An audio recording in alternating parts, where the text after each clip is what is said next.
Tere armsad sõbrad ja tere tulemast taas kord Õhtulaborisse. Täna me hakkame rääkima elektrist. Sellepärast, et see on ju viimasel ajal, mis siin ikka, päris kuum teema. Ja Piret, me tahame nüüd sinule koos siis Eerikuga, kes on Ahhaast taas kord siia kohale tulnud, näidata läbi mille see võimas elekter on võimeline üldse liikuma. Mul on sulle üks küsimus ka. Kas sina tead, miks kõikvõimalike elektriliinide alt on ära koristatud puud? Sest puud kasvavad liinidesse. Ja murravad liinid katki, jah? Aga ma ei olegi kunagi mõelnud, kas see on põhjus, miks nad ära koristatakse või hakkavad nad kuidagi siis juhtima seda elektrit või mis seal toimub, ei tea.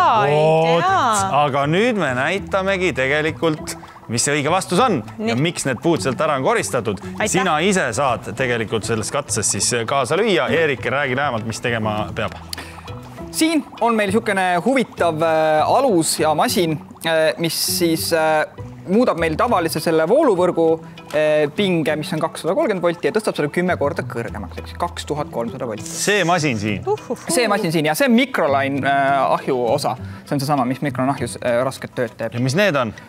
Need on mingid energiasalvestid vist, ma 100% kindel ei ole. Selge, see on alati hea, kui tuleb kohale teadlane, kes ei ole päris kindel nendes asjades, mida me kasutame. Siis midagi ei juhtu kunagi tavaliselt. Ma lülitan selle vooluvõrku, sest ta on meil natuke niisugune ohtlik ilma niisama seal ei hoiaks seda. Aga noh. Nii läks. Ja tegelikult ma näen, et need juhtmed on liikunud nüüd siia nendesse metallosadesse läbi erinevate mingisuguste asjade. Just, et meil vool läheb alguses sellesse otsa siin. Ma võin näidata, kui ma nüüd seda dokiga seda otsa siin puudutan. Siis me näeme niisugust kõrgepinge liini kaart. Kas Piret võib ka seda teha? Piret võib ka seda teha, jaa. Piret tee korra. Võtte see võlusoog ette, paneme selle metallotsaga, selle parema poolse vastu. Sa oled praegu nagu võlur. Siia, jah, see on nii tohutult ebamugav, sest ma kardan ju selliseid asju. Ja tõmba eemale, siis kui tuleb vastu panda. Ahaa! Ütle Simsalabim ka. Aga nüüd me näeme, et siin vahel on ka üks puudokk, mis on ühendatud nende külge. Nüüd pane see metallot sinna alla nurka selle kruvi vastu. Siia alla siis, jah? Just, nii. Ja nüüd hakkab see vool liikuma läbi selle pulga. Hoian peal või? Midagi tossab. Näete, tossab. Ütle, kui ma ära võtan. Kui sa leeki näed. Siis kui leeki... Ja, et me näeme, et ta läheb värske puit. Elav puit on tegelikult märg ja juhib veel paremini. Ühesõnaga, kui... Tervist! Vabandust, ma ilmusin nii hullusti! Mina ka! Ja nüüd me tegelikult näemegi, mis võib juhtuda, kui need puud sinna elektriliinide sisse kukuvad, jah? Just nii, et kui nad võivad siis need liinid siis lühistada ja tekib siis niisugune olukord isegi hullem. Kas ma võin ka korra teha seda? Võid. Ma lihtsalt tunnen, et ma pean proovima. Midagi juhtuda ei saa, jah? Selle vasakpoolsele, kui paned, ei juhtu midagi, kui sinna paned, jah. Kui siia panen, siis juhtub või? Pane siia vastu. Vastupidi, jah. Jah, sellele. Tehtud. Tehtud ta on. Mu elu on nüüd natukene parem kui teil. Ühesõnaga, puud lähevad põlema, kui nad elektriliinidesse kasvavad. Kas sa oled veel mõelnud, läbi mille tegelikult elekter väga hästi liigub? Aitäh, et sa küsid, Jüri, ma eriti ei mõtle selle peale igapäevaselt. Kui ma ütlen, et meie järgmine nii-öelda siis subjekt siin katses on hapukurk.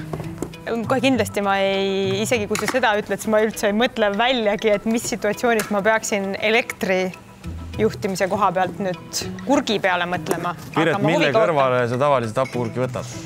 Mina lõikan võileiva peale. Selge. Robi oleks midagi muud vastu. Nii, aga me oleme jõudnud nüüd hapukurgi juurde, eks ole? Just, et hapukurk on märg, nagu te teate, maitsev ja märg ja ta juhib tegelikult päris hästi elektrit. Siin kõrval on meil üks teine masin, mis on väga sarnane, ta on nagu selle masina väike vend. Antennid on ju. Antennid, jah. Ja need juhivad nüüd voolu, ma võtan selle juhtmiselt igakuks välja korraks. Siis ta ei juhtu midagi. Ei saa pahaseks meie peale kohe. Ja siin on nüüd 220 või? Jaa, siia tuleb tavaline vool. Ja siia otsa, kes tahab panna sinna kurgi niimoodi kahe? Ikka Piret. Piret on meil vana elektrimeister. Aga nüüd ma pean nii lähedale minema sellele... Siin ei ole praegu juurde taga. Okei, nii mis ma pean tegema? Võta enda lemmikkurk. Nii, no see on minu lemmikkurk praegu, see on kõige suurem, mul on kõht tühi. Ja toppida nüüd niimoodi, et on mõlema, üks ots on siis ühe selle siia peale? Ja küll see teine teise. Jah, sinna vahele niimoodi. Oota, ka aitan. Aitäh. Nii. ja suru sinna täitsa sisse. Nii, läks. Nüüd ma ühendan selle vooluga ära. Ja vaatame, mis meil siin nüüd juhtub. ma olen eemal, mul on selline tunne. Nii pinges juba, et... Ma olen täiesti nõus, mul on ka selline tunne, et see hapukurk plahvatab. No nüüd ta läheb lendu. Appi! Ja mis siin nüüd siis praegu toimub? Elekter läheb läbi selle hapukurgi ja küpsetab teda põhimõtteliselt. Aga natuke ta on ka nagu lamp. Natuke on lamp ja, sest seal on kaarleeg. Mõnus lõhn tuleb, nagu ta kui hea. Väga maitsev. No ta on selline nii ja naa. Mis see siis tähendab, et ma peaksin ikkagi koduses olukorras elektriseadmetest hapukurgi kindlasti eemal hoidma? Ja põhimõtteliselt ei ole soovitatav hapukurki panna seinakontakti. Okei, aga või mida sul veel? Juhuslikult on mõnikord selline idee tekkinud. Aga kui juhtub, et hapukurk näiteks kuidagi rösteri lähedusse pääseb, kas see on kuidagi ohtlik? Võib täitsa juhtuda küll niimoodi. Et röstrisse ei tohi panna. Ja, et hapukurk on märg ja tema sees on hästi palju elektrit juhtivaid osakesi siis. Ja tänu sellele ta siin väga hästi selle elektrit juhtub. Nii, puust me oleme rääkinud, hapukurgist me oleme rääkinud, aga nüüd ühe väikse hetke pärast me räägime inimestest. Piret. Kas ma võin ära minna? Pärast tänast saab sind hüüda mitte Piret lauseks, vaid Piret näiteks lambiks, sellepärast et me muutume nüüd lambiks. No nii. See ongi kõik, mis sa ütled. Kui sa näed, ei, mul on lihtsalt, kui sa näed, mul on juba käed on niimoodi krampis. Erik, mis nüüd juhtuma hakkab, ma eeldan, et meie käes olevad lambid lähevad kuidagi põlema. Tõepoolest lähevad põlema. Mina siit sellisest toredast masinast annan teile elektrit. See on Tesla Trafo. Ta on väga sarnane sellele, mis me seal oksaga tegime. Et ta tõstab tavalise elektrivoolu meil kõrgemale sagedusele ja ta tõstab nii kõrgele sagedusele, et see elekter ei liigu mitte läbi teie, vaid liigub teie pinnal. Ah soo. Ja te ei tohiks midagi tunda. Sa ei öelnud seda mingisuguse veendumusega praegu. Et me ei tohiks. Siin ei olnud ühtegi, ma ei tundnud ühtegi sellist nagu veendumust sinu noodis. Ma olen seda katset teinud mingi vähemalt 100 korda ja siiamaani on kõik ellu jäänud. Kõik on ellu jäänud, aga kas keegi on haiget saanud, ma küsin. Tore on.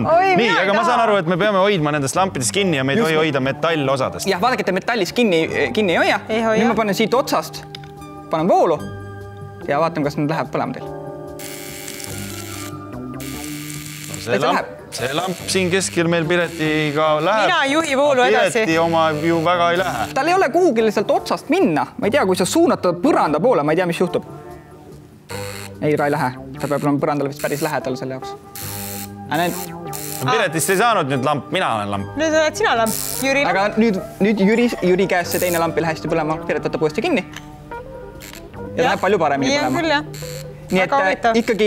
Peab olema nagu see, siit peaks keegi veel kinni hoidma, läheks ka minu lamp põlema. Jah, või kuskile peaks suunama selle voolu.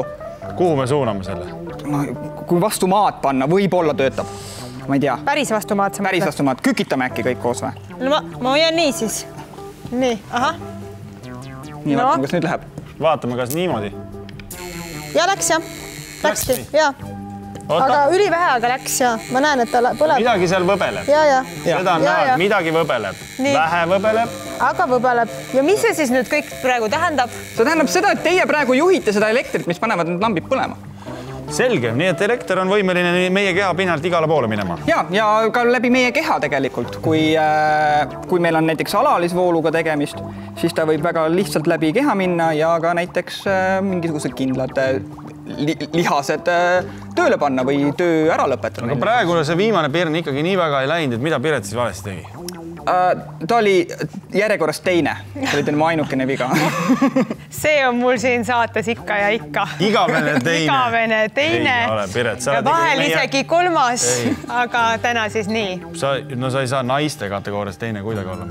Seda küll. Aitäh. Piret särab ise juba nii hästi. Ilma Pirnita. Rau nüüd, Erik. Nii, aga aitäh sulle jällegi. Väga tore oli. Saime natuke targemaks, ma loodan, et teie ka ja järgmise korrani.